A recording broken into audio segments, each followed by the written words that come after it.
Today's video covers the basics of what's called the posterior estimation, as well as the calculation of the confidence interval in statistics as discussed in the session.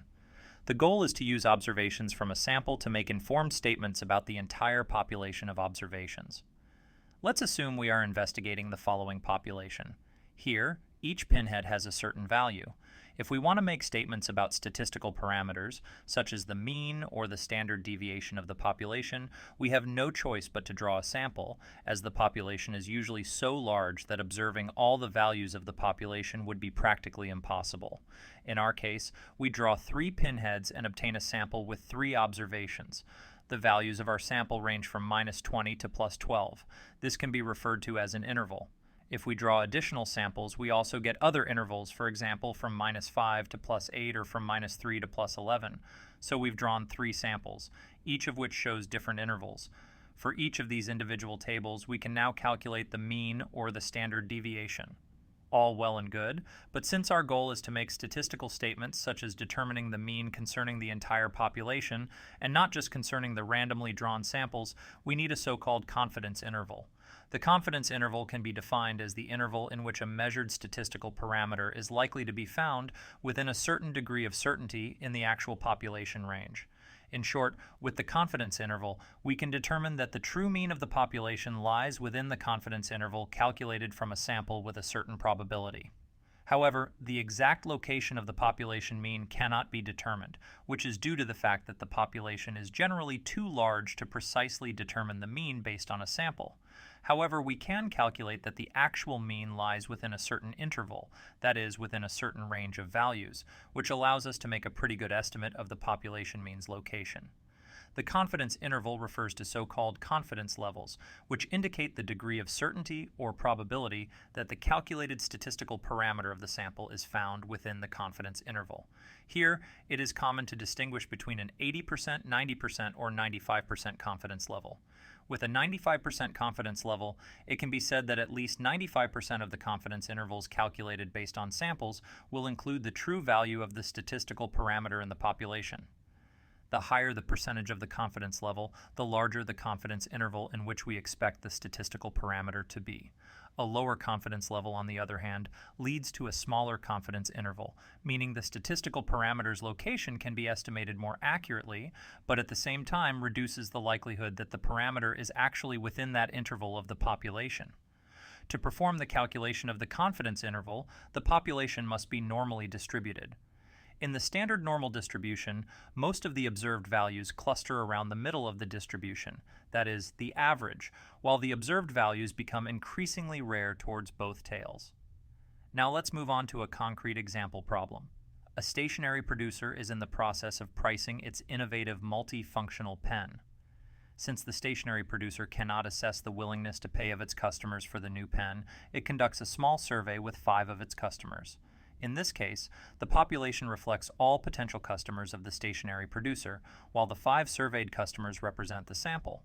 After the survey, the stationery producer realizes that the willingness to pay within the sample ranges from a modest $1 to a generous $23. We are now tasked with calculating the confidence interval for the mean, that is, the average willingness to pay of the customers, at a 95% confidence level. We are also given the hint that the population values are normally distributed in this case. First, we calculate the mean and standard deviation of the sample. The mean is calculated to be $9, and the standard deviation is $7.48. The confidence level, as stated, is 95%. The formula for calculating the confidence interval is as follows.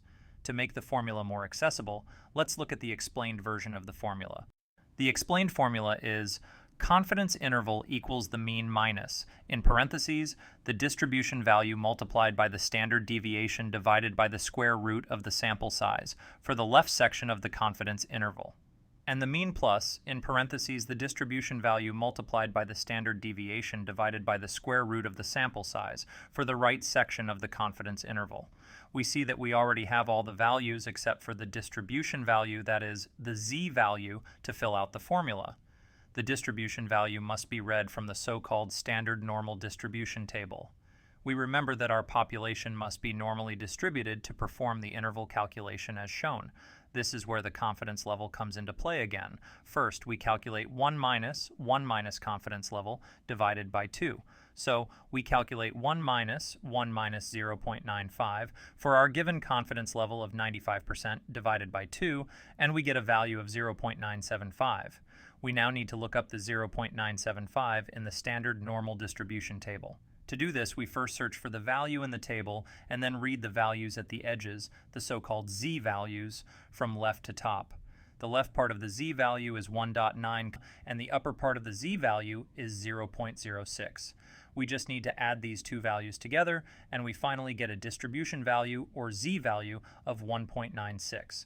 For other confidence levels, the value may not be exactly readable, so in case of doubt, a sigma table is recommended from which the distribution value can also be read. Once we have the distribution value, we can apply the formula to calculate the confidence interval. We finally calculate the confidence interval as follows: 9 for the mean minus, in parentheses, 1.96 for the distribution value multiplied by 7.48, the standard deviation, divided by the square root of our sample size of 5 for the left section of the confidence interval, and 9 for the mean plus, in parentheses, 1.96 for the distribution value multiplied by 7.48, the standard deviation, divided by the square root of our sample size of 5 for the right section of the confidence interval. We thus get 2.44 for the left section and 15.56 for the right section of our confidence interval. Finally, we can determine that the average willingness to pay for the innovative multifunctional pen is likely to fall between $2.44 and $15.56 with a 95% probability. A lower confidence level would have resulted in a smaller interval, but at the same time lowered the likelihood that the actual average willingness to pay would fall within this interval.